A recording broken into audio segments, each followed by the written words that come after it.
I'm 3 days into this, and I still can't believe I'm alive up here. The catwalk is maybe 4 feet wide. That's it. 4 feet of rusted metal grating that runs the length of the billboard, about 40 feet from end to end, and I'm spending every hour of every day on this narrow strip of corroded steel suspended 80 feet above Interstate 94. The billboard itself, some ad for a personal injury lawyer that feels like a sick joke now, blocks the wind from the east, but that's about the only mercy I've got. My name is Derek Christensen, 32 years old. Used to manage a sporting goods store in the strip mall about 2 miles from here. Used to have an apartment, a girlfriend, a cat named Biscuit, a gym membership I never used, and a pretty unremarkable life that I'd give anything to have back. Now I've got this catwalk. A messenger bag with 4 granola bars, 2 bottles of water, my phone with 6% battery left and no signal, and the clothes on my back. That's my entire world. Let me back up. 3 days ago, or maybe it's 4 now, the nights blur together, I was stuck in traffic on this exact stretch of highway. Everyone was. The emergency broadcast had gone out maybe 6 hours earlier, telling people to evacuate the city, head to the FEMA station set up in Madison and Milwaukee. Like that was going to work. Like 2 million people could just calmly leave the Twin Cities in an orderly fashion. The highway became a parking lot. I'd moved maybe half a mile in 2 hours. People were abandoning their cars, walking along the shoulder with suitcases and kids and whatever they could carry. Some guy in a Mercedes 3 cars ahead kept laying on his horn like that would magically clear the gridlock. The radio was looping the same information over and over. Avoid contact with infected individuals. Do not attempt to help someone who has been bitten. Proceed to designated safe zones. Martial law in effect as of 1800 hours. I remember the exact moment everything changed. This woman came running down the median, just sprinting full speed, screaming. She wasn't screaming words, just this raw sound, and her arm was bleeding through a makeshift bandage. People got out of their cars to help her, because that's what you do, right? That's what we did then, before we learned. She collapsed maybe 20 yards from my car. 3 people rushed over to her. I watched through my windshield as she jerked upright. Wrong. The movement was all wrong, and lunged at the nearest person, a guy in a Vikings jersey. She bit into his shoulder and he went down screaming, and then she was on someone else. And then the guy in the jersey was getting up, and he wasn't right either. His movements too fast, too jerky, and people started running. They scattered in every direction. The Mercedes guys stopped honking. I sat there frozen, watching it spread. That's what it looked like. Watching something spread through a crowd like a wave. Each person who got bitten was up within seconds, attacking whoever was closest. The screaming was everywhere. I finally moved when I saw them coming down the line of cars. A group of 6 or 7 sprinting, checking vehicles. I grabbed my messenger bag from the passenger seat. Just habit. I'd thrown my lunch and wallet in there that morning. And I ran. Didn't even close my car door. I jumped the concrete barrier into the westbound lanes, which were just as packed but hadn't been hit yet. People were already panicking there, abandoning vehicles, some trying to turn around on the highway. I kept running. My lungs burned. I'm not a runner. I'd skip cardio day at the gym whenever my membership guilt got me through the door, which was maybe twice a month. I could hear them behind me. Not just footsteps, but that sound they make, this clicking, gurgling noise in their throats. Someone screamed behind me and I didn't look back. The billboard support structure appeared on my right like a gift from God. One of those big highway billboards set back maybe 30 feet from the road. 2 massive steel columns holding up the platform and sign. I didn't think, just ran for it. There's a ladder welded to one of the support columns, maintenance access. It's got a locked cage around the bottom section to keep people from climbing it, but someone had already torn the cage door open, vandals or taggers, probably years ago. I grabbed the first rung and started climbing. My hands were shaking so bad I almost lost my grip twice. The ladder is maybe 70 feet to the top. I'd gotten 20 feet up when the first one reached the base of the column. I looked down, stupid, don't look down, and saw 3 of them gathering at the bottom. They were looking up at me. One started climbing, I've never moved faster in my life. My shoulders screamed, my hands were already raw. I climbed like my life depended on it, because it did. The metal rungs were rough with rust and old paint. I could hear it below me climbing. They can climb. Nobody had told us that. The emergency broadcasts never mentioned that. I reached the top platform, this small staging area where the ladder meets the catwalk, and pulled myself over the edge. My arms felt like rubber. I crawled away from the ladder opening and finally looked down. It was still climbing. Slower than a person would, all wrong coordination, but climbing. It was maybe 40 feet below me and coming up. That's when I did the only thing I could think of. I grabbed the ladder with both hands and pushed, pulled. It's bolted to the support column, obviously, but the bolts were old and rusted, and there was some give. I threw my whole weight against it, pushing outward, and felt something shift. The thing was 60 feet below me now, climbing steady. I found a piece of loose metal grating on the platform, about 2 feet long, rusted through at one end. Used it like a crowbar on the ladder brackets. The bolts were corroded. One snapped off after maybe a dozen hits. Then another, 50 feet below. I was crying and hitting the bracket, and my hands were bleeding, and then the whole ladder section shifted, just the top part, maybe 8 feet of it, where the bolts had given way. It swung outward from the column, still attached at the bottom, but no longer flush against the steel. The infected thing lost its grip and fell. I watched it drop. Couldn't look away. It hit the ground and didn't get back up, but 2 more were already at the base of the ladder, and then 3 more arrived. They milled around down there, looking up. One tried to climb, but with the top section bent outward, it couldn't reach the next rung. It kept trying, though. They all did, for hours. That was 3 days ago. Or 4. I'm losing track.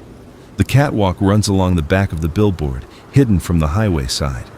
It's how maintenance crews access the panels to change the advertisements. There are metal support beams every 10 feet or so, and the grating is solid enough, but the whole structure sways in the wind. At night, lying flat on my back because there's nowhere else to go, I feel every vibration, every shift of the support columns. The messenger bag had my lunch, a turkey sandwich that I ate the first day, 2 granola bars I'm rationing, a bag of baby carrots that'll last maybe another day. A bottle of water I'd refilled that morning at the store. My phone, wallet. Keys to a car I'll never see again. Chapstick, a receipt from the gas station. That's everything I have. I've been doing inventory in my head over and over because there's nothing else to do during the hours when I'm too scared to sleep and too exhausted to stay properly alert. 4 feet wide, 40 feet long. That's my entire universe now. The view from up here is insane. I can see for miles. The highway stretches in both directions, packed with abandoned vehicles. Some are still running. I can see exhaust from a few, hear engines in the distance. Doors hang open, suitcases spill clothes across the asphalt. There are bodies. I stopped counting. Beyond the highway, I can see the suburbs spreading out. Houses, strip malls, office parks. Smoke rises from a dozen different spots. At night, I can see fires burning. Some are close enough that I can hear car alarms, security alarms, sometimes screaming. The infected are everywhere below. Not a constant crowd, but they pass by in groups. Sometimes singles, sometimes dozens of them moving together like a school of fish. They're drawn to sound. I figured that out the first night when a car alarm went off on the highway and 30 of them converged on it from every direction. I've been so quiet. The second day I had to piss. That was a problem I hadn't considered during my panic climb. There's no bathroom up here, no privacy, nowhere to go. I held it as long as I could, which was maybe noon. And then I had to make a decision. I crawled to the far end of the catwalk, the south end, where the support structure blocks the view from the highway, unzipped and let go through the grating. The sound of it hitting the ground 80 feet below seemed so loud, I was certain every infected thing for miles would hear it and come running. None did, but I watched that puddle on the ground for an hour afterward, paranoid. The bathroom situation is worse than I want to think about. I've been avoiding eating the granola bars partially because I'm rationing, partially because I don't want to deal with the other end of that equation. But I'm going to have to, eventually. Maybe I can use the empty water bottle. Maybe I can drop it through the grating and pray nothing hears it land. These are the things I think about now. The sun is brutal up here during the day. There's no shade except what the billboard provides, and that only blocks light from one direction. I'm already sunburned across my nose and the back of my neck. My lips are cracked even with the chapstick. I'm rationing the water, but I'm thirsty all the time. One bottle left. At night, it gets cold. Not freezing, it's early September. But cold enough that I shiver in my t-shirt and jeans. The metal grating leaches heat from my body. I've tried lying on my messenger bag for insulation, but then I can't use it as a pillow and my neck cramps up. Can't win. I don't sleep much. When I do, I dream about falling. Every time. I wake up grabbing for the grating, convinced I've rolled over the edge. There's no railing on this catwalk, nothing to keep you from sliding right off if you move wrong. Just open air and an 80-foot drop. I've started wedging myself between two of the support beams when I sleep, jamming my back against one and my feet against another. It's uncomfortable as hell, but at least I won't roll. The phone died yesterday. I'd been using it sparingly, checking for signal every few hours, watching the battery percentage drop. At 8%, I pulled up the Photos app and scrolled through pictures. Sarah, my girlfriend, ex-girlfriend, we'd been fighting about moving in together, and now that seems so stupid. Smiling at the lake last 4th of July. Biscuit sprawled across my keyboard. My parents at Christmas, the guys from my rec league softball team. At 6%, I typed out a text to Sarah, even though I knew it wouldn't send. I'm alive. Billboard on 94 West near the County Road 24 exit, if anyone comes looking. Unsent messages. The phone's been dead since yesterday afternoon. I've been watching the highway for rescue. For the military, the National Guard, anybody. Helicopters flew over the first day, heading east toward the city. None came back. I saw a convoy of trucks on the highway below yesterday morning, moving slow through the abandoned cars, but they were too far away, and I was too scared to yell. What if the infected heard me before the convoy did? I watched them disappear toward the horizon. Nobody's looking for survivors on billboards. The infected below are learning, I think. Or maybe I'm just paranoid, but I swear they're checking the structures now when they pass by. A group of 5 came through this morning, and 3 of them went right to the support column, looking up. They can't climb, not with the ladder section bent out. They're aware something's up here. One of them stood at the base of the column for 20 minutes, just staring up.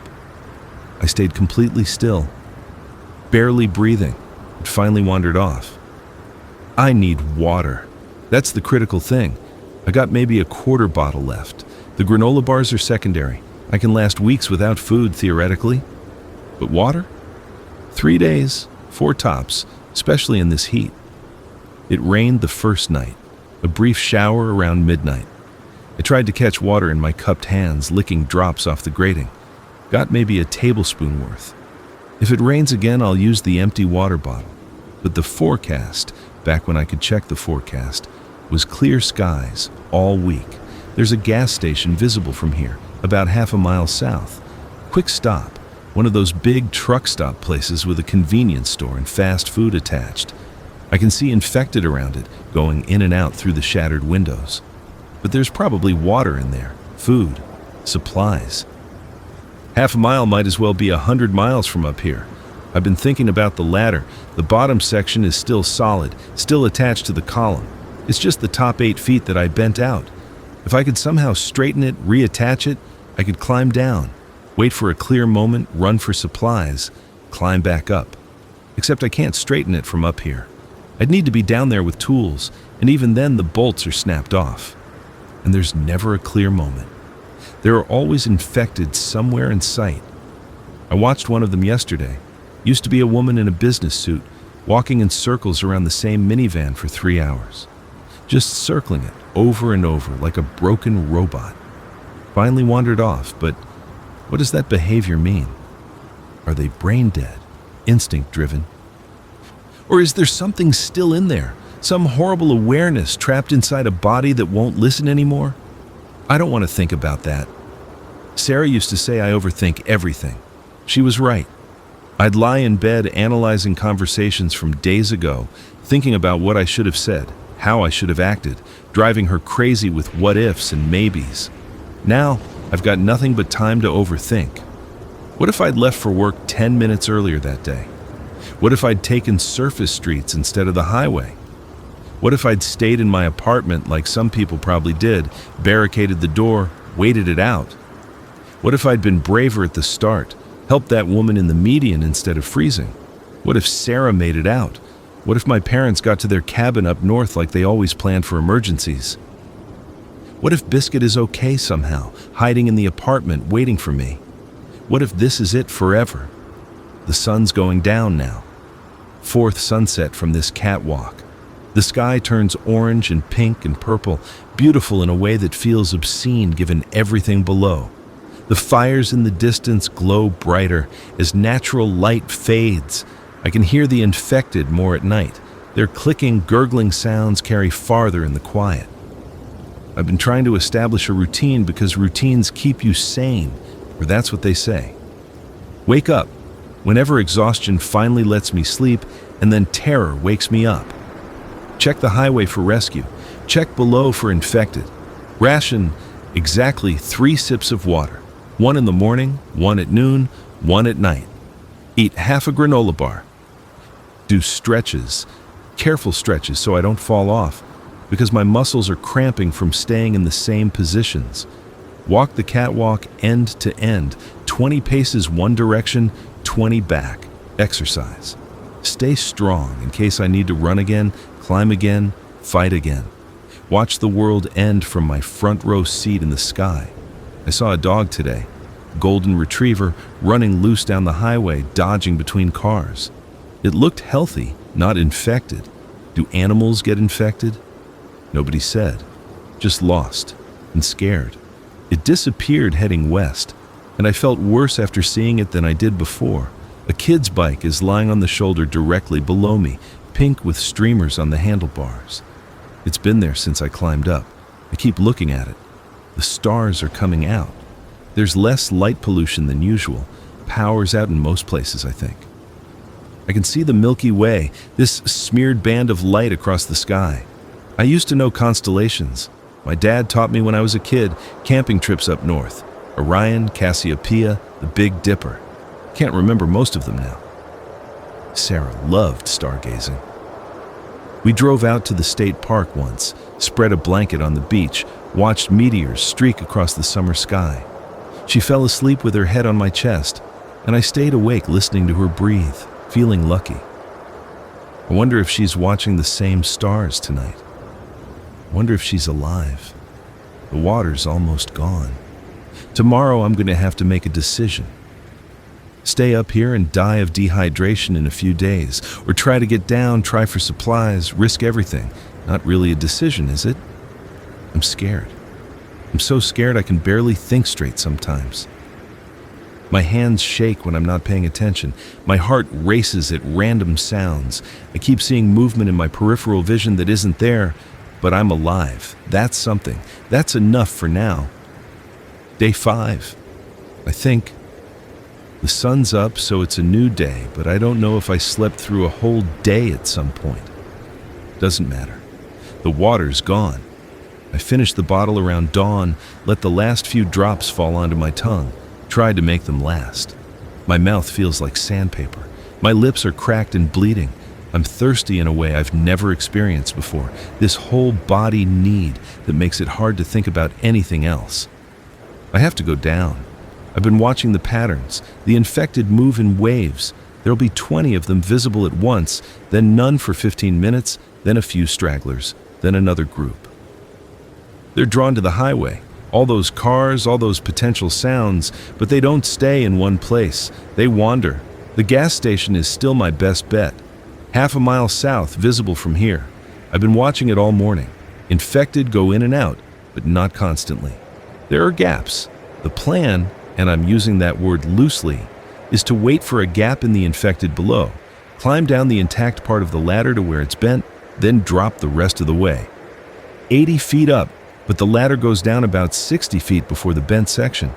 That's still a 20-foot drop to the ground. I'll break both legs. Unless I can hang from the lowest rung and drop, cut the distance to maybe 12 feet, that's survivable, probably. Then sprint to the gas station, load up on water, food, anything useful. Sprint back, climb up. The climbing up part is the problem. With the ladder bent out, I can't reach it from the ground. I'd need a rope or something to pull myself up to the intact section. And I don't have rope. I'm not thinking clearly. The dehydration is messing with my head, but I don't have a choice. There's a group of infected below right now, 7 of them, clustered around an SUV about 30 yards from my billboard. They're pulling at the doors. Locked, I guess. One of them is beating on the window. I can hear the rhythmic thumping from up here. I wait. They lose interest and wander off, heading east down the highway. I give it 5 minutes. 10. Scan the visible area. There's one far to the north, too far away to matter. Nothing else moving. Now. I grab my messenger bag, sling it across my chest. Leave the empty water bottles. No point carrying weight. I crawl to the ladder opening, my heart hammering so hard I feel it in my skull. The ladder. The bent section is right there, twisted out from the column at an angle. Below that, 60 feet of intact rungs disappearing down to the ground. I can do this. I swing my leg over the edge, find the first rung below the platform. My hands are shaking. The metal is warm from the sun, rough with rust. I start descending. Don't look down. I look down. The ground is so far away, the perspective is all wrong, dizzying. I can see the bent section approaching, the gap where I'll have to drop. My breathing is too fast, one rung at a time. The ladder sways slightly with my weight. I never noticed that from the top. Each movement sends vibrations through the whole structure. My arms are already tired. 3 days of limited food and water, no real exercise, fear-driven adrenaline burning through my reserves. I reach the bent section. Up close, it's worse than I thought. The top 8 feet of ladder curve away from the column in a twisted arc. The bolts I broke are jagged stumps of metal. There's no way to climb past this. I'm standing on the last solid rung before the gap, my feet at about the 20-foot mark from the ground. I look down again. 20 feet. That's a second-story window. People survive falls from second-story windows all the time. Just land right. Bend your knees. Roll. I've never jumped from anything higher than a diving board.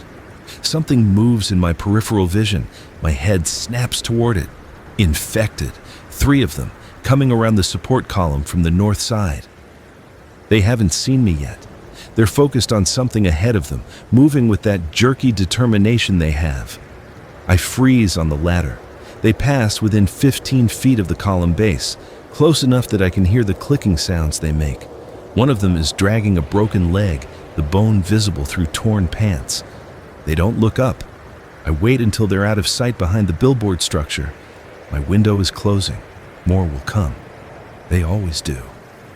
I can't climb back up. My arms won't make it. It's down or nothing.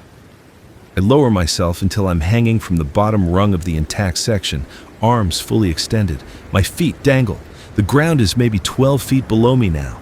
Survivable. I let go. The drop feels like it lasts forever. The ground rushes up, and I try to remember. Bend your knees, roll. Distribute the impact. And then I hit. Pain explodes through my right ankle.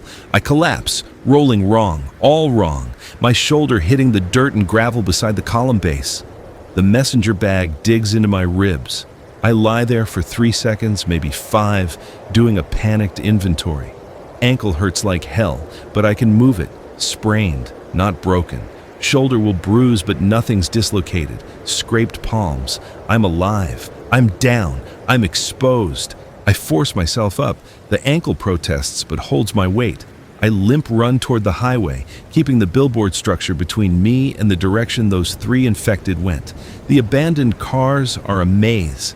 I duck between them, using them for cover, heading south toward the gas station. My ankle throbs with each step. I'm making too much noise. My breathing is ragged. My footfall's too heavy on the asphalt. A minivan to my right, windows shattered, interior dark. I glance inside as I pass. There's a car seat in the back, empty. I keep moving. The infected are scattered across the highway. I see two ahead, maybe 50 yards, both facing away. One on the overpass to the west. I chart a path between them, using the vehicles for cover. 30 yards to the highway shoulder. 20. I'm in the open now, between lanes, committed. If one of them turns around, I'm done. I reach the shoulder and drop below the concrete barrier, gasping. The gas station is across a frontage road, then a parking lot. Maybe 200 yards total. I can see the building clearly now. Windows smashed, front door hanging open, signs for diesel, and unleaded dangling crooked on their posts. I see 4 infected in the parking lot. One's inside the convenience store, visible through the broken window. 3 more are wandering near the pumps. I wait, watching their patterns. The ones by the pumps drift apart, each following some internal logic I can't track. One wanders behind the building, one heads toward the road, one just stops and stands there, swaying slightly. The one in the store comes out, empty-handed, and walks east. Gap. I run. My ankle screams, but I push through it, sprinting across the frontage road into the parking lot. There's a pickup truck near the entrance. I use it for cover, duck behind it, check the area. The infected that was swaying by the pumps has its back to me. The others are out of sight. The store entrance is 15 feet away. I go. Inside, the store is trashed, shelves knocked over, merchandise everywhere, broken glass crunching under my feet. It's darker in here, most of the fluorescent lights out, just emergency lighting casting everything in sick green. The smell hits me, rot and copper, and something sweet and wrong. There's a body behind the counter, the clerk maybe. I don't look closely. Water. I need water. The drink coolers are at the back. I limp run down the aisle, my ankle barely holding up. The cooler doors are smashed, but some bottles are still inside. I grab 4, 5, 6 bottles of water, shoving them into my messenger bag. It's getting heavy, but I don't care. Food. I scan the shelves. Most of the good stuff is gone, looted or taken by infected, who knows if they eat. But there are bags of chips on the floor, boxes of granola bars, beef jerky still hanging on the rack. I'm grabbing everything I can carry when I hear it. The clicking sound. Close. I turn. There's one in the aisle with me. Male, maybe 30, wearing a FedEx uniform. Half his face is torn away. He's 10 feet away and he's seen me. He charges. I throw a bag of chips at him. Stupid, useless, and scramble backward. My ankle gives out and I go down hard, my back hitting a shelf. The infected is on me, reaching, those ruined hands grabbing for my face. I kick up with my good leg, catch him in the chest. He staggers back but doesn't fall. I grab something from the shelf beside me, a can of something, doesn't matter, and swing it at his head. It connects with a sound like a mallet on wet meat. He drops. I don't wait to see if he gets back up. I'm on my feet, limping fast toward the front entrance, my bag heavy with water and supplies, my heart trying to punch through my ribcage. Outside. The parking lot. I see 3 infected converging from different directions. They heard the noise, the fight. I run anyway, no more strategy, just panic and adrenaline. My ankle buckles, and I stumble but don't go down. The frontage road, the highway. I can see my billboard in the distance, and it looks impossible, so far away, a fortress I'll never reach. The infected are behind me. I can hear them, that horrible clicking getting louder. I hit the concrete barrier and vault over it, not gracefully, nearly losing the messenger bag. I land in the highway lanes and run through the maze of cars. No plan, just trying to gain distance. They're faster than me, way faster. My injured ankle is slowing me down, and they don't get tired, don't feel pain. I duck behind a semi-truck looking for anything I can use. The truck's cab is locked. There's a compact car next to it, driver's door open. I throw myself inside and slam the door. The infected hit the car seconds later. 3 of them, maybe 4, They're pounding on the windows, clawing at the glass. The car rocks with the impact. I'm pressed back in the driver's seat, watching the glass spiderweb under their fists. The windows are going to break. The keys. I check the ignition. Empty. Check the sun visor. Nothing. Check the center console and find them. The car starts on the second try. I don't think. I just put it in drive and hit the gas. The car lurches forward, clipping one of the infected. I'm weaving between abandoned vehicles. No room to maneuver. Scraping against a van. Bouncing off a sedan. The steering is wrong. Something's broken in the suspension. The car pulling hard to the left. But I'm moving. I drive maybe 50 yards before the car hits something solid, a concrete divider I didn't see. The airbag deploys, slamming into my face. The car stalls. I sit there stunned, blood in my mouth from a split lip, the messenger bag digging into my ribs. The airbag deflates slowly. Movement ahead, more infected, drawn by the sound of the crash. I abandon the car, grabbing the messenger bag, stumbling out the passenger side. My whole body hurts now, layers of pain competing for attention. Ankle, shoulder, face, ribs. The billboard is close now, maybe 40 yards. I can see the support column, the bent ladder. I run. Everything hurts, but I run because stopping means dying. The column. I reach it and collapse against the steel, looking up at the ladder 60 feet above me. Might as well be a mile. I can't climb that. Not with the supplies, not with my ankle, not with my arms still shaking from the descent. The infected are coming. I can see 5 of them now, converging on my position. I'm dead. I look around desperately. There's nothing. Just highway, abandoned cars, the column, the support beams. The billboard has cross-bracing diagonal steel beams connecting the 2 columns. They're not ladders, but they're climbable. Maybe. I jump for the lowest beam, grab it with both hands. My shoulder screams. I pull myself up, get a leg over it. The beam is maybe 8 inches wide, rusty, angled up toward the billboard platform 40 feet above. The infected reach the column base as I start climbing the beam. It's like walking a tightrope at an incline, except the rope is steel, and there's nothing to catch me when I fall. I use my hands on the beam, scooting up inch by inch, my ankle useless for balance. One of them is trying to follow me. It gets maybe 5 feet up the beam before losing its grip and falling.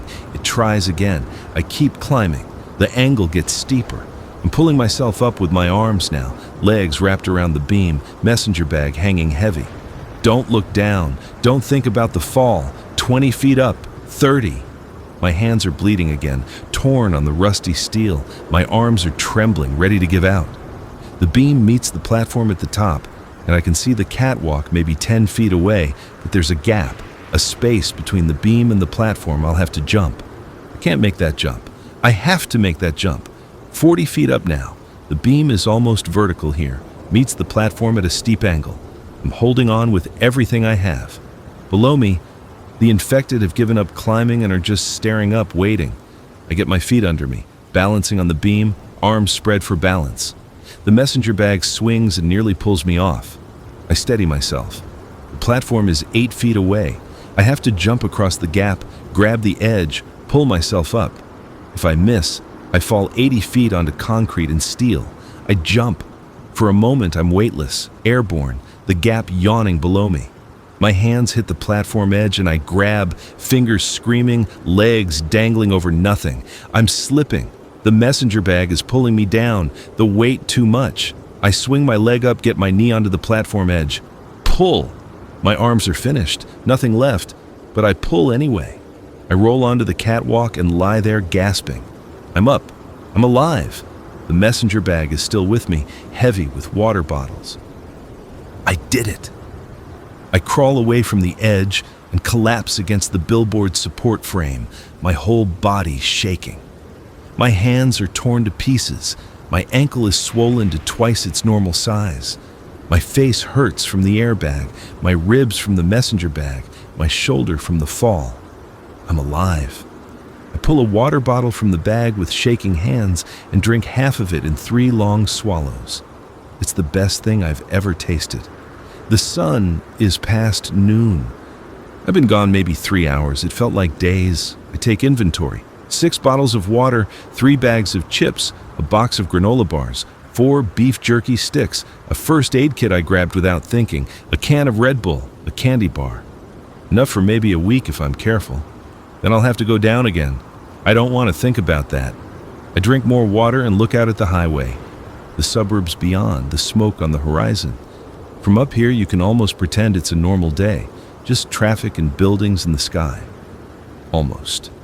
There's a body on the hood of a car below me. It wasn't there before. Fresh. I turn away and close my eyes. Day 7, I think. Maybe 8. The routine has changed now that I have supplies. I'm eating more, drinking enough water to keep the headaches at bay. The beef jerky tastes like salt and preservatives, and I've never loved anything more. My ankle is better, still swollen, still painful, but I can put weight on it now. I've been doing exercises, flexing it, rotating it carefully, keeping it mobile. Can't afford to let it stiffen up. The hands are worse. The cuts from the rusty steel are infected, red and hot and puffy. I used the first aid kit, antiseptic wipes that stung like hell, antibiotic ointment, bandages. But they're not healing right. I should probably be on antibiotics. I should probably be in a hospital. I'm on a Billboard Catwalk in the middle of a zombie apocalypse. Perspective. I've been watching the patterns more carefully now. The infected move in cycles. Morning sees fewer of them. They're scattered, wandering alone or in pairs. Midday brings groups, drawn together by sound or movement or whatever drives them. Evening is the worst. They gather on the highway in clusters, dozens at a time, like they're migrating somewhere. Where are they going? That's the question that keeps me up at night. Well, one of many. But this one's persistent. Are they drawn to population centers, following some residual memory of human behavior? Or is it random chaos masquerading as pattern? I saw something yesterday that's been bothering me. A group of infected stopped at a minivan, the same one that woman was circling before, and they opened the door. Not broke it open, not smashed the window. One of them tried the handle and it opened and they looked inside. That's problem solving. That's more than base instinct. I don't know what that means, but I don't like it. The helicopter came back.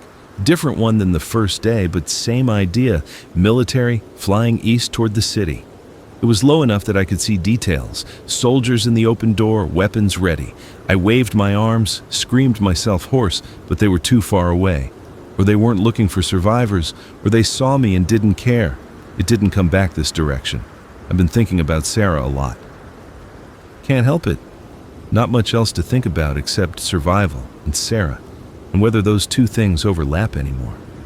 We met at a coffee shop. Original, right? She was a grad student, psychology, always reading dense textbooks with titles like Cognitive Behavioral Approaches to Trauma and The Neuropsychology of Anxiety Disorders. I was the guy who couldn't pick a career, bouncing between retail jobs, always about to go back to school, never quite making it happen. She liked that I made her laugh. I liked that she made me want to be better. We fought about stupid things. I'd forget to text her back. She'd make plans without checking with me first. I played too many video games. She worked too many late nights at the lab. The last real conversation we had was an argument about moving in together. She wanted to. I was hesitant. Money, timing, was I ready for that commitment? We both said things we didn't mean. That was 3 weeks ago. I wonder if she thinks about that argument now. I wonder if she's alive to think about anything. Her apartment was in Uptown, 3rd floor of a converted house. Good locks, she always said. Safe neighborhood. But none of that matters when the dead get up and start hunting the living, does it? I have to believe she made it out. She's smart, resourceful, has a car with a full tank because she's always prepared for everything. She probably got on the highway before it turned into a parking lot. She's probably in Madison or Milwaukee, or already evacuated further. She's probably fine. Probably. The phone's still dead. I've been carrying it anyway, like it matters. Like signal might magically return and I could call for help. Old habits. I've started talking to myself. Out loud, full conversations. Mostly I'm narrating what I'm doing. Okay, Time to check the water supply. 3 bottles left, need to ration better. That ankle's looking rough, should elevate it more. But sometimes I slip into talking to Sarah or my parents or even Biscuit. It's probably a bad sign, but it helps with the loneliness, and loneliness is the real killer up here.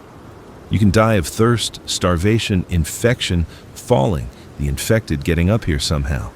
But loneliness is the slow death, the one that happens in your head while your body keeps going. I caught myself yesterday composing a speech to no one, explaining my decisions. I had to go down for water, you understand. Staying up here meant dying. I did the math. I took the risk. Like I'm defending myself to some future tribunal. Nobody's coming to judge me. Nobody's coming at all. The fires are spreading. I can see new smoke columns every day. The one to the northeast has been burning for 3 days now. Thick black smoke that turns the sunset ugly. Something big. Warehouse maybe.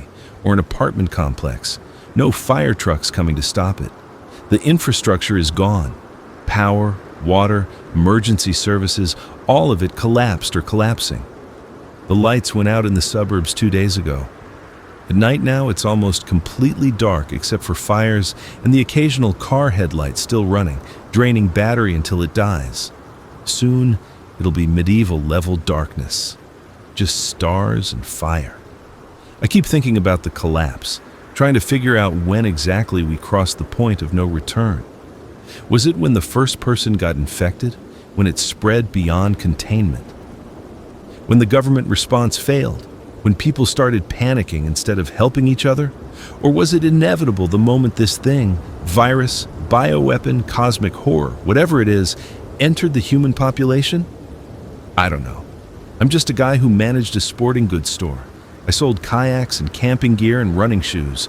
I don't have answers to big questions, but I'm alive. And that's more than most people can say now. The granola bars are running low. 2 left. I'm stretching them out, half a bar per day. The chips are gone. Ate them too fast the first 2 days, salt craving overwhelming rationing logic. 3 water bottles, 2 beef jerky sticks, the Red Bull I'm saving for emergency energy. Maybe 4 more days of food if I'm careful. Then I have to go down again. My hands need to heal before that happens. The infection is bad. I've been changing the bandages twice a day, using the antiseptic wipes, even though the box is almost empty. The cuts are oozing clear fluid, the skin around them hot and red. If this gets into my blood, I'm done. Sepsis on a Billboard Catwalk. What a way to go. I've been keeping the hands elevated when I can, lying on my back with my arms crossed over my chest like a vampire in a coffin. Probably looks absurd from below. Just a corpse on a catwalk. Speaking of below, the infected are changing. I don't know how else to describe it. They're different than they were a week ago. More organized, maybe, or less chaotic.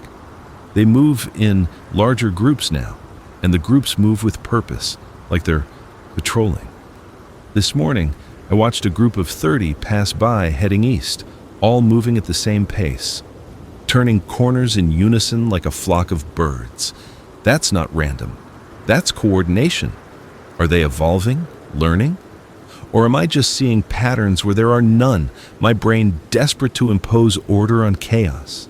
The human mind is wired to find patterns. Sarah told me that once, explaining some study about pareidolia, seeing faces in clouds, hearing messages in static.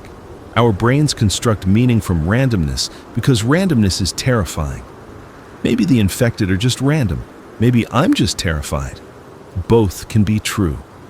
There's a family of crows that's taken an interest in the billboard. 3 of them, perching on the top edge, cawing at me. They're scavengers, probably thriving in this new world, plenty of carrion to feast on. I threw them a piece of beef jerky yesterday, peace offering. They took it and left. They're back today, watching me with those black eyes like they know something I don't. Birds are supposed to be good at sensing danger. They fly away before earthquakes, abandon areas before tsunamis. These crows are staying. What does that mean? Probably nothing. Probably just birds being birds.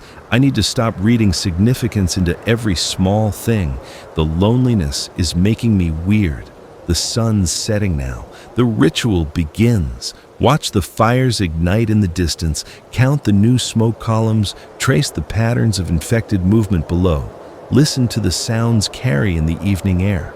Car alarms, distant screams, the wind through the abandoned vehicles.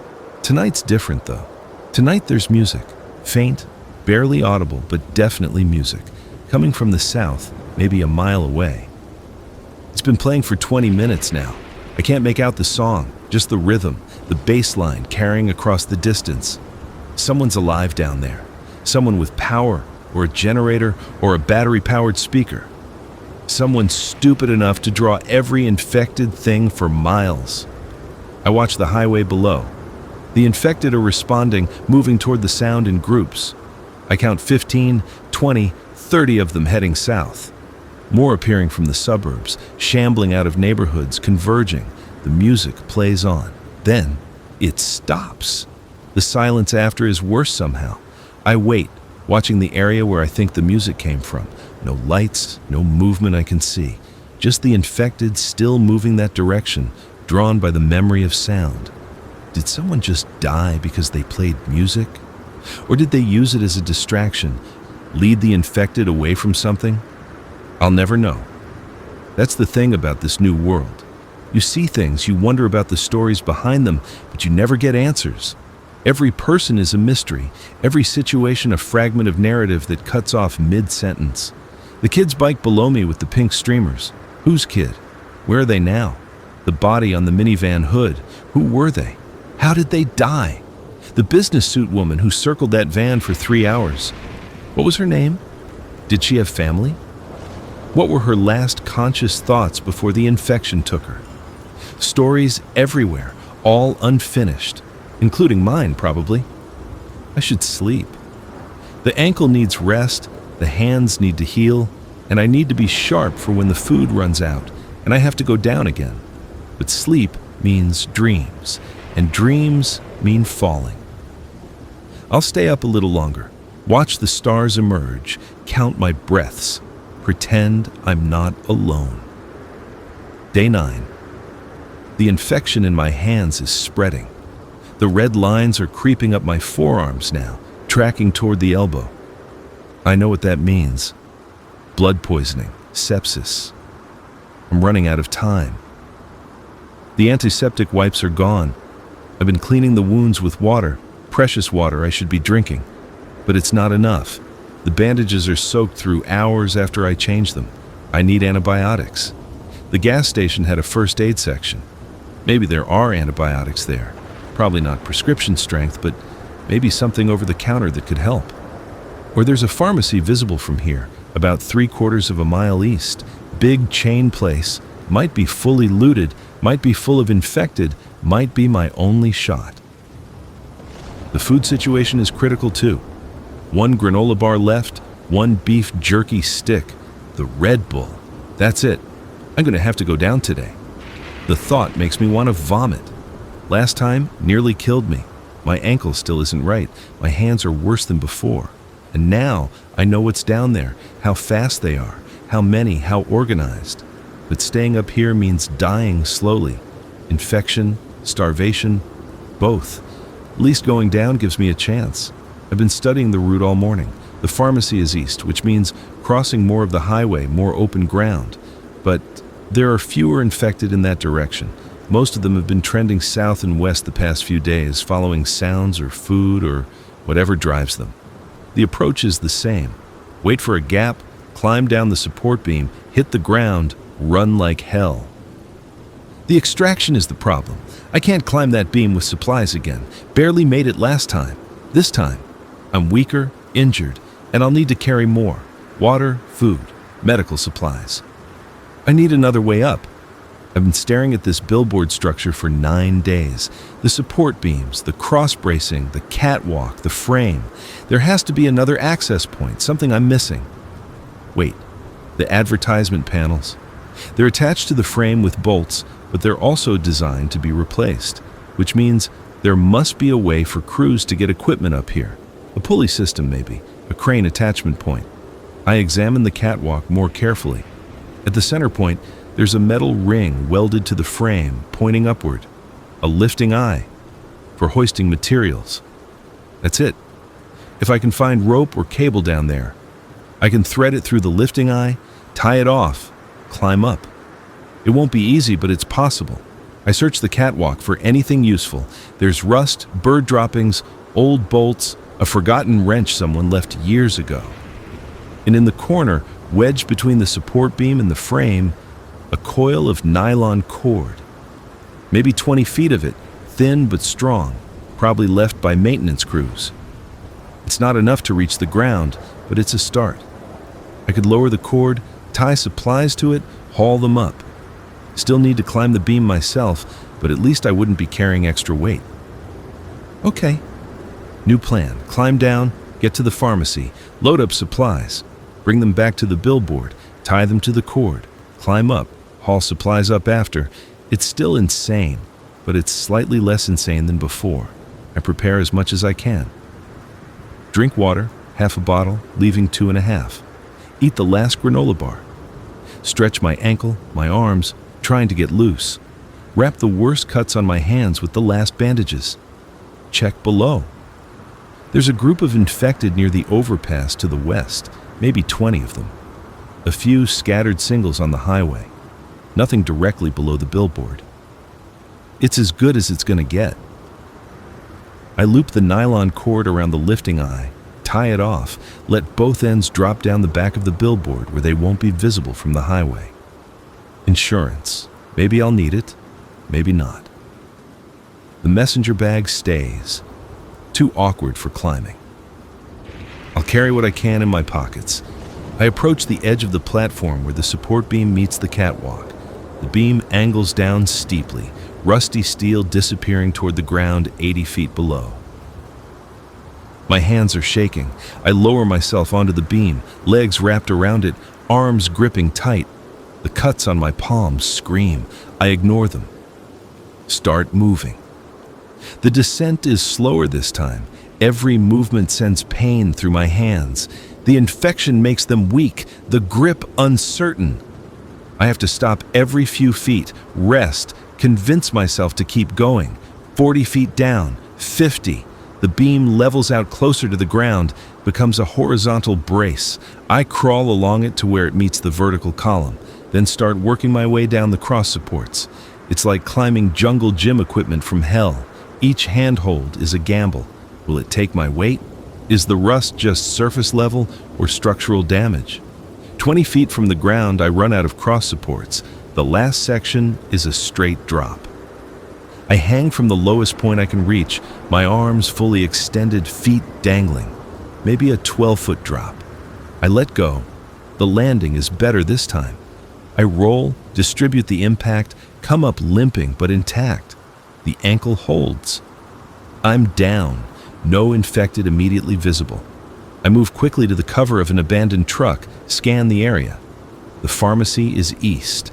I can see the sign from here.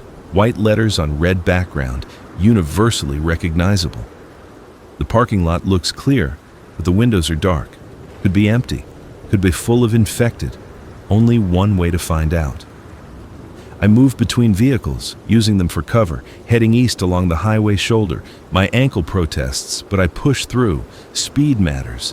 Every second exposed is a second they could spot me. A sound to my left, the clicking. I drop behind a sedan, make myself small. 2 infected pass within 10 feet, heading west.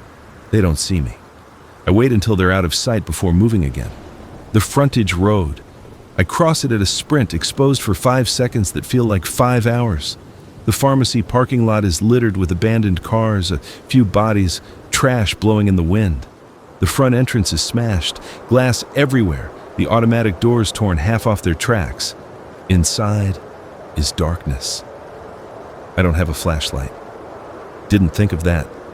I pick up a piece of broken glass, catch the sun, use it to reflect light into the store. The interior is trashed, but not as bad as the gas station. I can see aisles, shelves still standing, merchandise scattered but not completely ransacked. I enter slowly, glass crunching under my shoes. Every sound feels too loud. The pharmacy counter is at the back. I head that direction, moving down the center aisle. There's dried blood on the floor. I don't look at it closely. Behind the counter, the pharmacy area is locked behind a metal gate. Of course it is. Probably dropped when the panic started. Someone trying to protect the drugs. The gate is padlocked. I look around for something to break it. The wrench I found on the catwalk would have been perfect. Brilliant planning, Derek. There's a fire extinguisher mounted on the wall. I grab it, swing it at the padlock. The sound echoes through the store like a gunshot. Stupid. So stupid. The padlock doesn't break. I hit it again. Again. On the fourth hit, the metal housing the lock is mounted to bends, pulls away from the gate. I yank the gate up. It rises 3 feet before jamming. Enough. I duck under into the pharmacy area. Jackpot. The shelves are full. Most of it's still here. Looters probably grabbed painkillers and stimulants, missed everything else. I scan labels frantically. Amoxicillin, Cipro, azithromycin. I grab bottles of each, shove them in my pockets. Bandages, antiseptic, gauze, tape. Fill my pockets until they're bulging. Water. There's a case of bottles behind the counter. I grab 4, tuck them under my arms. Food. There's a break room visible through a door behind the counter. I push through. Vending machine, snacks, a mini fridge, the clicking sound. Inside the store. Close. I freeze, listening. It's coming from the front area. More than one. The sound of the fire extinguisher brought them. I'm trapped behind the counter. The only exit is back through the store, where they are. The break room has a back door. Emergency exit. I try the handle. Locked from the outside. There's a release bar. I could go out that way, but it'll trigger an alarm. If the power's still on in this section, every infected within a mile will come running. Or I can hide. Wait them out. There's a storage closet in the break room. I squeeze inside with my supplies, pull the door almost closed, leave just enough gap to see through. The infected enter the pharmacy area. I count 3 of them. They're searching, methodical, checking behind the counter, knocking over shelves. One of them is wearing scrubs. Doctor or nurse, turned. The irony. They're learning. That's what this is. They're not just reacting to sound anymore. They're investigating, problem solving. I hold my breath, watching through the crack. One of them approaches the break room door, stops. Its head tilts, listening. It heard something, my heartbeat, my breathing, something. The door opens. The infected steps into the break room, scanning. It's maybe 10 feet from my closet. I can see its face. Used to be a woman, middle-aged, half the skin torn away, revealing bone and muscle underneath. I press back into the closet, trying to make myself invisible. The water bottles under my arms shift slightly. The sound is tiny. A whisper of plastic on fabric. The infected's head snaps toward the closet. It knows I'm here. It reaches for the closet door and I burst out, shoving with all my strength. The door hits the infected and it stumbles back. I run past it, through the break room, toward the pharmacy area. The other 2 infected are there, between me and the front exit. I grab the fire extinguisher I'd left on the counter, pull the pin, spray. White foam explodes into their faces. They claw at their eyes, disoriented. I run, through the gate, down the aisle, glass crunching, water bottles slipping from my grip. I drop one, can't stop to retrieve it. The front entrance! I'm almost there when my ankle gives out. I go down hard, the remaining water bottles scattering, pills spilling from my pockets. The infected from the break room is behind me. I can hear it coming. I grab 1 water bottle, leave the rest, force myself up. My ankle is screaming. Something's torn, sprained worse, maybe broken this time. Outside, the parking lot, I'm limping badly now, each step agony. The infected exits the store behind me, joined by the other 2. I'm not going to make it back to the billboard. There's a car ahead, driver's door open. I change direction, throw myself inside. Slam the door, lock it. The infected hit the car seconds later, the same as before, pounding on the windows, rocking the vehicle. But this time, I can't drive away. The keys aren't in the ignition. I search frantically. Sun visor, console, under the seat. Nothing. The window cracks under their fists. Safety glass. Will take a while to break through, but they're relentless. I'm trapped. My pockets? I check what I managed to hold on to. 1 bottle of pills, amoxicillin, a roll of gauze, the water bottle. That's it. The rest scattered across the pharmacy floor. This can't be it. Not here. Not like this. The clicking sound is everywhere, more of them arriving, drawn by the noise. I count 7 around the car now. 10, 15. The front windshield spider webs. Won't last much longer. I need a plan. Need to think. But the panic is overwhelming, the pain in my ankle blinding, the infection in my hands making it hard to grip anything. Wait, the sunroof. This car has a sunroof. I reach up, find the control, slide it open. The infected are focused on the windows and doors, trying to break through at ground level. I stand on the driver's seat, pull myself up through the sunroof. The roof of the car, exposed to the air. The infected notice immediately, start climbing on the hood, the trunk, reaching for me. I look around desperately. There's an SUV next to this car, taller, roof maybe 7 feet up. And beyond that, a delivery van, even taller. I can roof hop. Maybe. I wait for a gap in their grasping hands, then jump to the SUV. The distance is maybe 4 feet. I make it, barely, landing hard on the roof. The metal buckles under my impact, but holds. The infected swarm the SUV. I don't wait. Jump to the van. The roof is high, the distance farther. I almost don't make it, fingers scrambling for purchase on the edge, pulling myself up. From up here I can see the billboard. It looks impossibly far, and between here and there, dozens of infected. But I can also see a path. Cars and trucks arranged like stepping stones. If I can jump from roof to roof, I might make it back without touching the ground. Might. The van roof groans under my weight. I move to the front looking for the next jump. There's a pickup truck, then a sedan, then a gap I'll have to leap, then more vehicles leading back toward the highway. I jump to the pickup. The roof dents but holds. The infected below are following, trying to climb up after me. Some of them are getting close. Jump to the sedan. It's lower. I land hard, roll, nearly slide off the trunk. Catch myself. The gap. It's maybe 6 feet to the next vehicle, a minivan. 6 feet over a drop to the ground where a dozen infected wait. I back up to get a running start. 3 steps on the sedan roof, push off, leap. I'm short.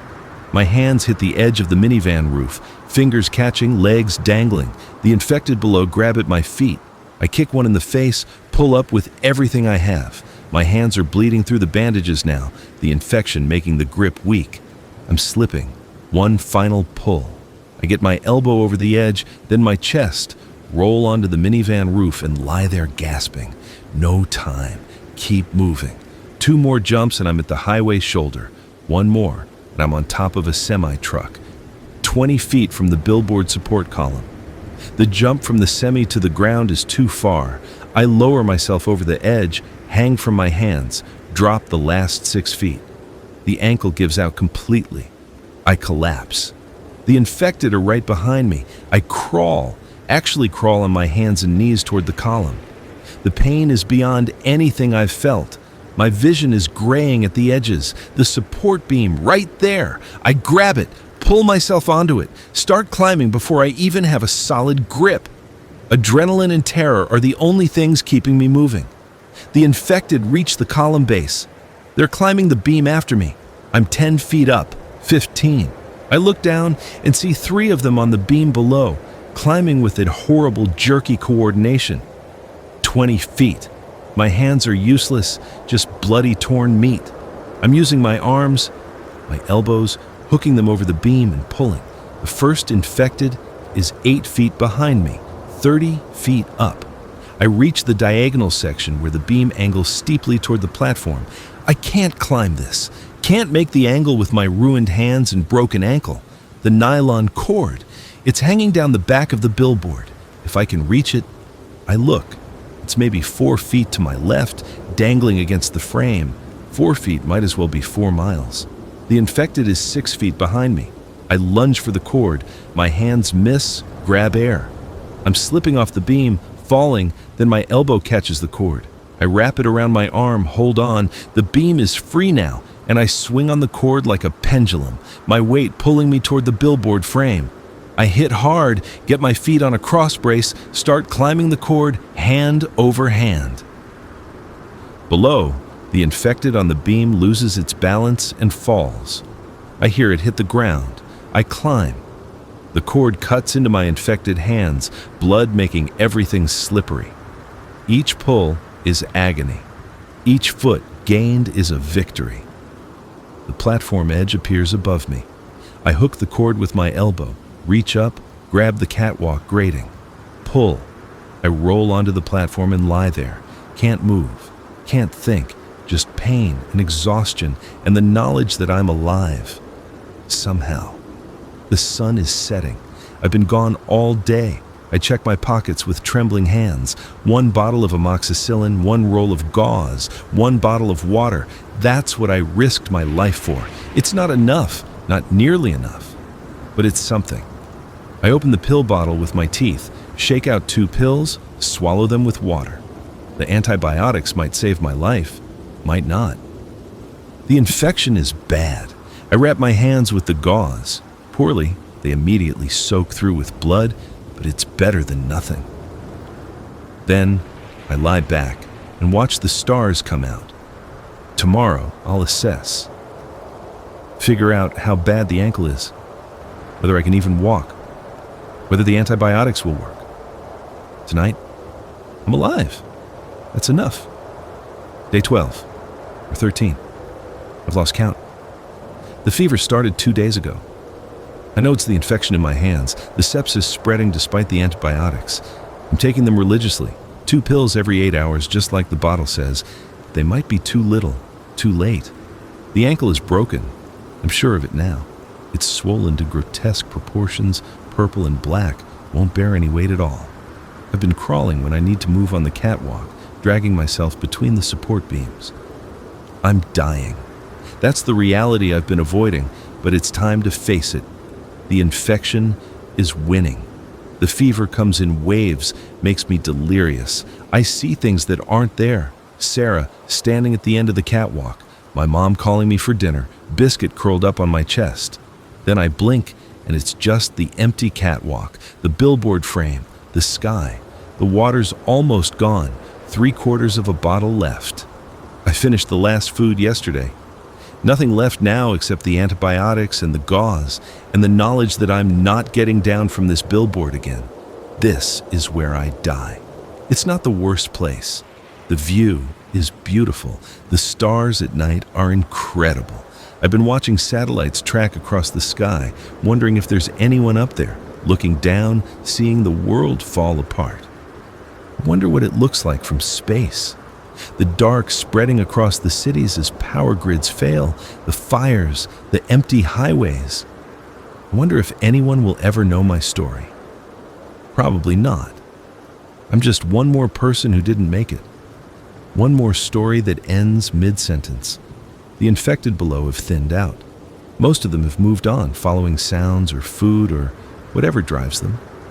There are a few stragglers, but the highway is almost clear compared to a week ago. Where did they all go? That question still bothers me. They're migrating somewhere, gathering. The groups keep getting larger, more organized. I saw a group of maybe 200 yesterday moving east in a coordinated mass. What happens when they all gather in one place? Nothing good. I've been thinking about before. That's what I call it now. Before. Before the outbreak, before the climb, before everything went to hell. Before was boring, comfortable, safe. I worked at the store, helped customers pick out tents they'd use once, sleeping bags for kids' sleepovers, kayaks that would spend more time in garages than on water. Dealt with inventory, filed paperwork, argued with my boss about scheduling. Came home to my apartment, played games online, texted Sarah, ordered takeout, watched shows I'd forget about immediately. It was a life, Maybe not exciting, but it was mine. I'd give anything to have it back. Sarah. God, I miss her. Miss her laugh, her weird habit of eating pizza with a fork and knife. The way she'd explain psychological concepts using pop culture references. She made me want to be better. Go back to school, pick a career, actually commit to something. I wonder if I would have. If we'd had more time. We were going to that new restaurant downtown, the one that got written up in the paper. Had reservations for Saturday night. That was supposed to be our makeup dinner after the fight about moving in together. A fresh start. Saturday was the day it all fell apart. The reservations didn't matter. The fight didn't matter. None of it mattered. What matters is, I never got to tell her I loved her one last time. What matters is, she's probably dead, and I'll never know for sure. What matters is, I'm dying on a billboard, and she'll never know what happened to me. The delirium is getting worse. I keep losing time. I'll blink and it's 3 hours later. Blink and the sun's in a different position. Blink and I'm somewhere else on the catwalk with no memory of moving. This morning, I think it was morning, I found myself at the edge of the platform, legs dangling over the side, looking down at the 80-foot drop. I don't remember getting there.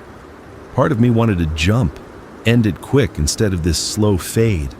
But I crawled back to my spot between the support beams instead, not giving up yet, not sure why. Habit, maybe. Stubbornness. Some deep-wired survival instinct that won't quit even when quitting makes sense.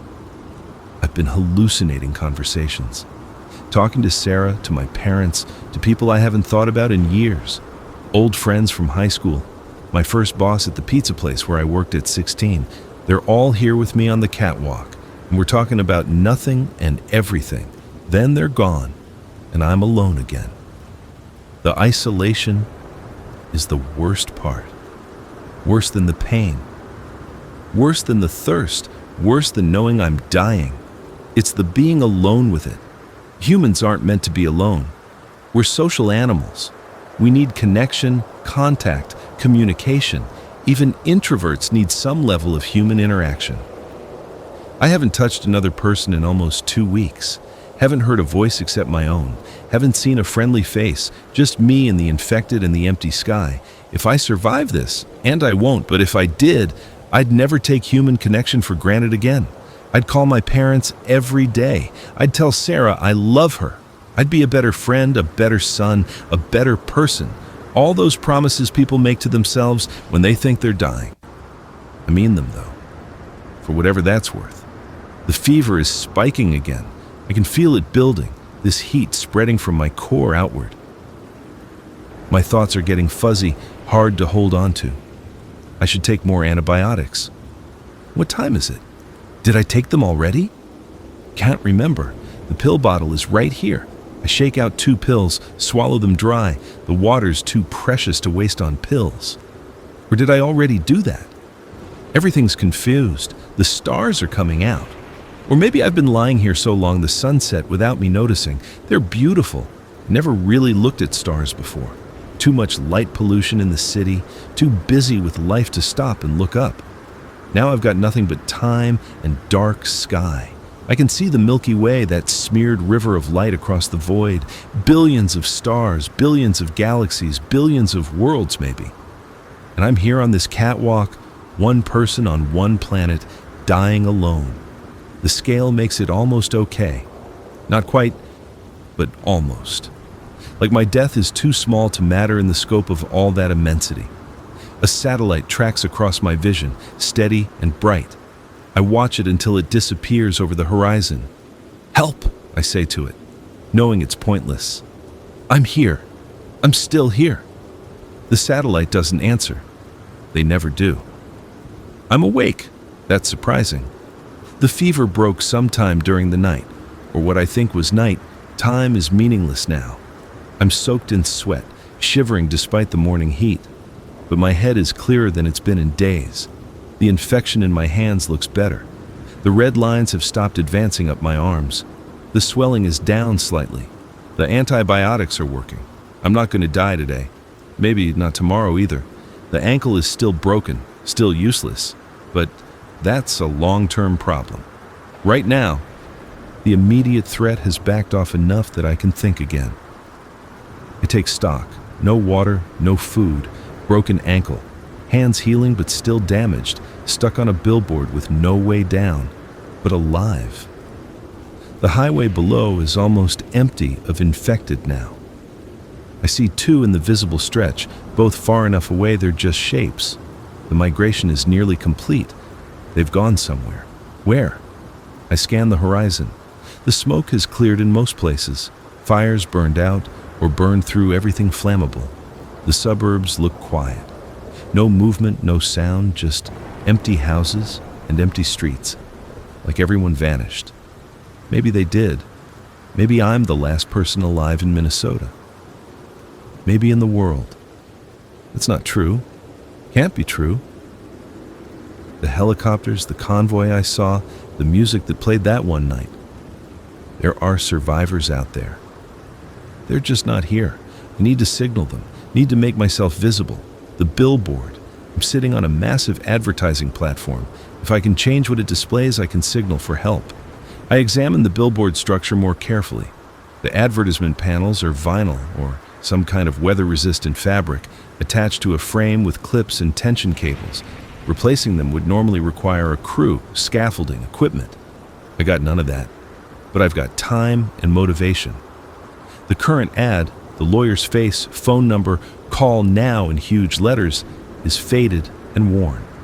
The vinyl is starting to tear at the edges.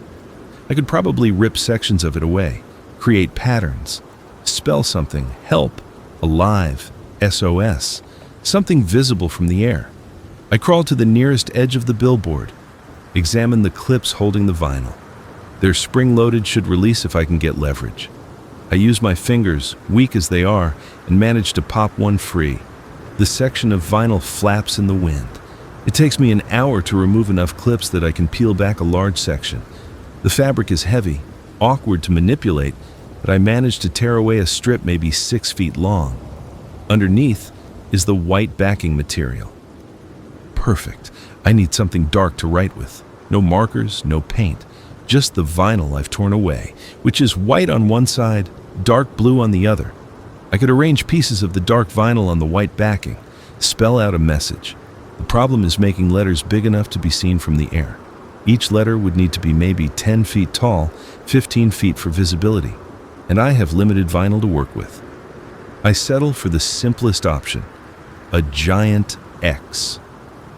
2 diagonal strips of dark vinyl, each running from corner to corner of the exposed white backing, the universal symbol for person in need of assistance.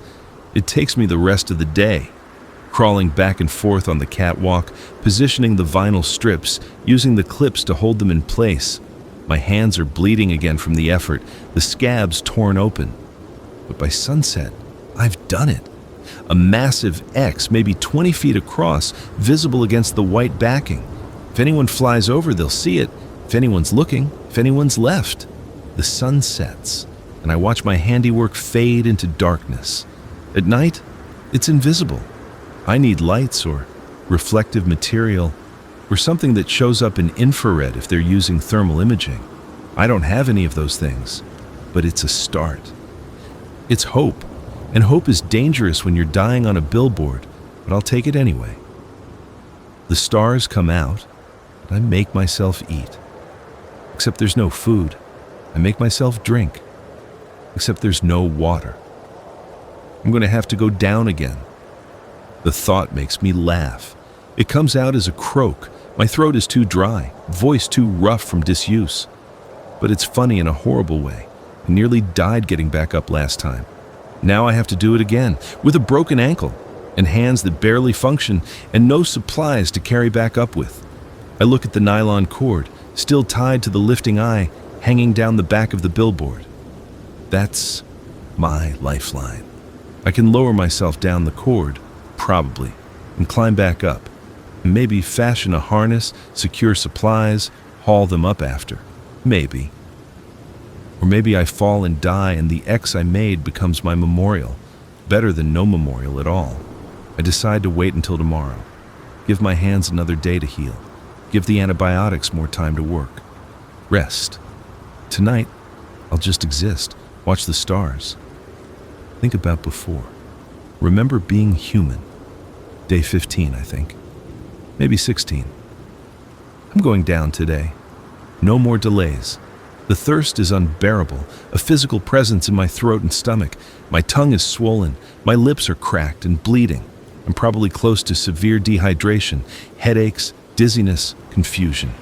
The broken ankle complicates everything. But I've come up with a plan. The nylon cord is my key. I'll tie it around my waist, use it as a safety line, lower myself hand under hand down the back of the billboard frame. The ankle doesn't matter if I'm not putting weight on it. The descent goes okay. The cord holds. My hands are still weak but functional enough. I go slow, testing each grip, each move. 40 feet down, 50, 60. The cord ends 20 feet from the ground. I knew it would. Not enough length to reach bottom. But 20 feet is manageable. I hang from the end of the cord, take a breath, let go. I land on my good leg, collapse immediately because one leg can't hold my whole weight on impact. I hit the ground hard, shoulder first, and lie there gasping. Nothing new broken. That's a win. I look around. The highway is quiet. I can see 3 infected in the distance, heading west, not paying attention to me. The gas station is still closest, but I cleaned it out last time. I need to go farther. There's a strip mall visible to the east, maybe half a mile. I can see a grocery store sign. That's the target. I crawl to an abandoned car, use it to pull myself upright. Test the ankle. Yeah, still broken, completely useless. I can't put any weight on it at all. I'm gonna have to hop.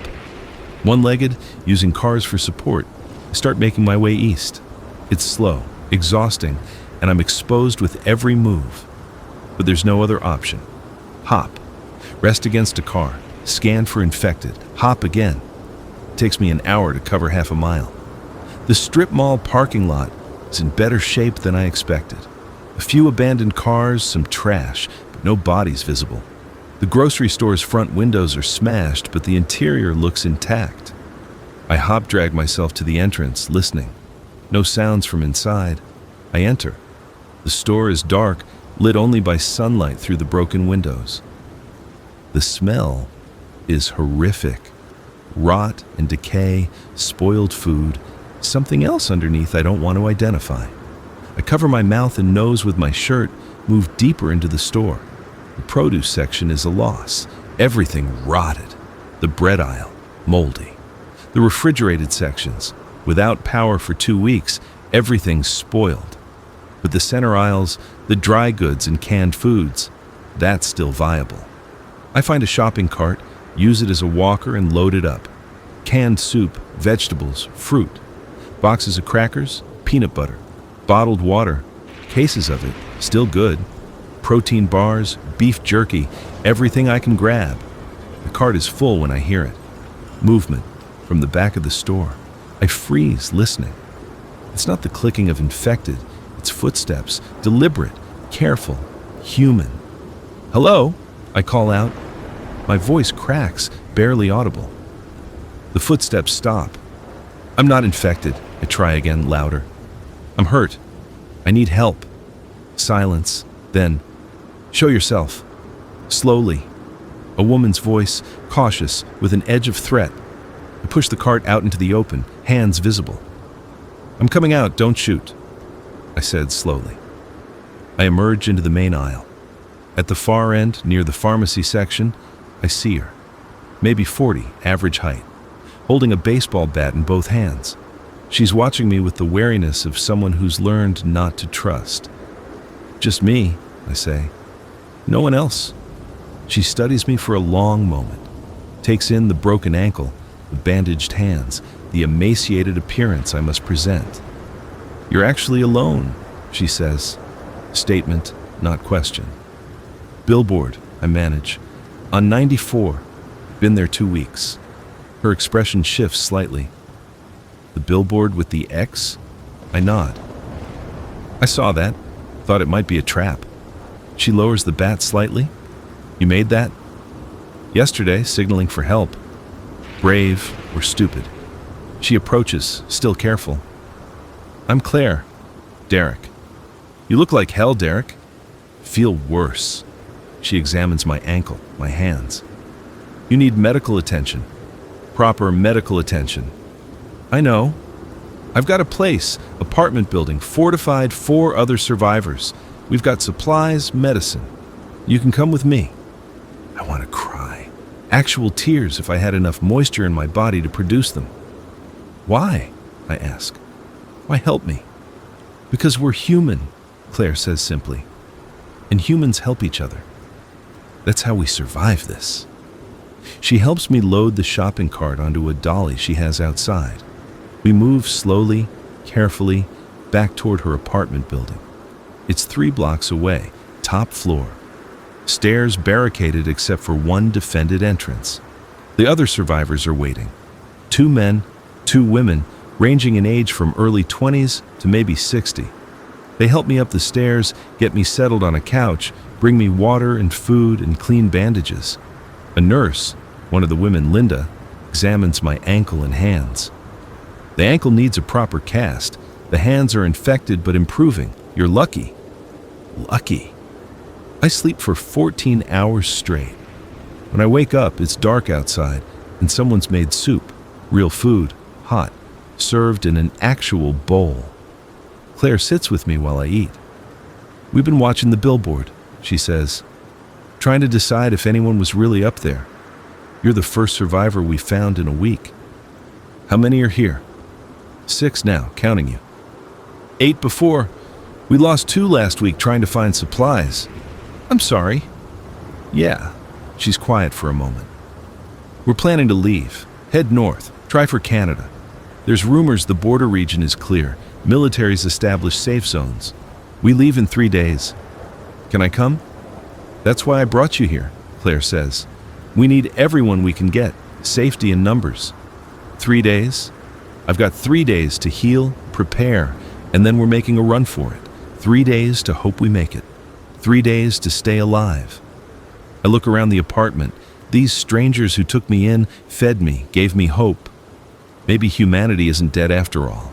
Maybe we've got a chance. Day 18. We leave tomorrow.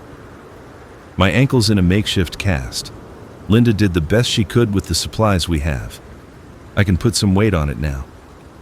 Hobble along with a crutch. Not great, but better than hopping. The other survivors have been preparing. We've got 2 cars loaded with supplies, weapons, maps. The route is planned. Back roads, avoiding cities, moving at night when possible. It's a long shot, but it's a shot. I keep thinking about the billboard. My home for 2 weeks. The place I thought I'd die. This morning, I convinced them to take me back one last time. Claire agreed, drove us there at dawn. The billboard's still standing, the X still visible. From the ground, it looks different, smaller, more fragile. I can't believe I survived up there. Why'd you want to come back? Claire asks. I don't have a good answer. Closure, maybe. A goodbye to the Derek who climbed that ladder running for his life. A recognition of what I survived. I don't know, I say honestly. We stand there for a few minutes, looking up. Then, we head back to the apartment. Tomorrow we run. Tomorrow we find out if we're lucky enough to make it. Tomorrow we take a chance on staying alive. The cars are packed. Everyone's ready. It's 4 a.m., dark enough to move unseen, but light enough to see threats. 6 of us total. Claire driving the first car with me and Linda. Marcus, Kate, and Robert in the second car. Both vehicles loaded with everything we could carry. We're heading north on Highway 65, avoiding 94 and the major routes. The plan is to make it to Duluth by nightfall, hole up, then continue to the border. Claire starts the engine. The sound feels too loud in the pre-dawn quiet. Everyone ready? She asks. We nod. She pulls out of the parking garage, and we're moving. The streets are empty, buildings dark. No signs of life, infected or human. We drive in silence, watching the shadows. An hour out of the city, we hit our first obstacle. A massive pileup on the highway, hundreds of cars abandoned, no way through. We detour onto back roads. The going is slower, but we're making progress. By noon, we're 60 miles out. We stop at a farm to rest, scavenge for supplies. The farmhouse is empty, but intact. We find canned goods in the basement, a well with clean water. We're eating lunch when we hear it. Engines, multiple vehicles approaching fast. We grab our weapons, baseball bats, a hunting rifle mark is found, kitchen knives. Take defensive positions. 3 military vehicles pull into the farmyard. Soldiers emerge, weapons raised but not aimed. Civilians, one of them calls out. How many? 6, Claire shouts back. Any infected? No. They approach carefully, check us over. The soldier in charge, Lieutenant Ramirez, explains they're running evacuations, establishing safe zones along the Canadian border. You're heading the right way, he says. We've got a convoy leaving from Duluth in 2 days. You make it there, we can take you to safety. Real safety, military protection, a chance. We thank them, get directions, watch them drive away heading south. We're going to make it, Linda says quietly. Maybe, I say. But for the first time in weeks, I actually believe it. We made it to Duluth. The convoy's leaving in the morning. I'm sitting on the roof of the evacuation center, watching the sunset over Lake Superior. The water's calm, reflecting orange and pink. It's beautiful. Sarah would have loved this view. I still don't know if she made it. Don't know if I'll ever find her. But I'm alive to look for her, and that's something. The Derek who climbed that billboard was running, terrified, alone. This Derek, the one who survived 2 weeks on a catwalk, who made it down twice, who found other people in hope. He's different. Stronger, maybe. Definitely different. Tomorrow we head north, toward safety or the promise of it. Tonight, I'm watching the sunset and remembering to be grateful for water, for food, for human connection, for being alive. The stars are coming out. I can see the Milky Way, same as I could from the billboard. But this time, I'm not alone. This time, there's hope. And that makes all the difference. Epilogue. 6 months later. The Canadian safe zone is crowded but functional. 10,000 survivors, maybe more, all crammed into a fortified region along the border. It's not comfortable, but it's alive. I work in supply distribution now. My ankle healed mostly right, still hurts in cold weather, but I can walk. The hands scarred over, function mostly normal. Claire's here, and Linda and Marcus. We lost Kate and Robert on the journey north, infected attack outside Duluth. We don't talk about it much, but we remember. There are bulletin boards posted around the camp, names of survivors, people looking for lost family and friends. I check them every day. Today, I see it. Derek Christensen, if you're alive, I'm in Sector 7. Sarah. My heart stops. I run. Actually run, ankle protesting, across the camp to Sector 7. The buildings blur past. People call out, but I don't hear them. She's there. Standing outside one of the housing units, talking to someone, alive and whole and real. Sarah, I shout. She turns. Her expression cycles through shock, disbelief, joy. We collide in the middle of the dirt road. She's crying. I'm crying. We're holding each other like, if we let go, the other will disappear. I thought you were dead, she says into my shoulder. I thought you were dead, I say back. We stand there for a long time, just holding on. She tells me her story. Barricaded in her apartment for a week, escaped with neighbors, made it to Madison, and then evacuated north. She's been here for 4 months.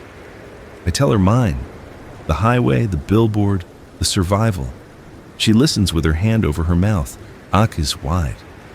2 weeks on a billboard, she says when I finish. Derek, that's insane.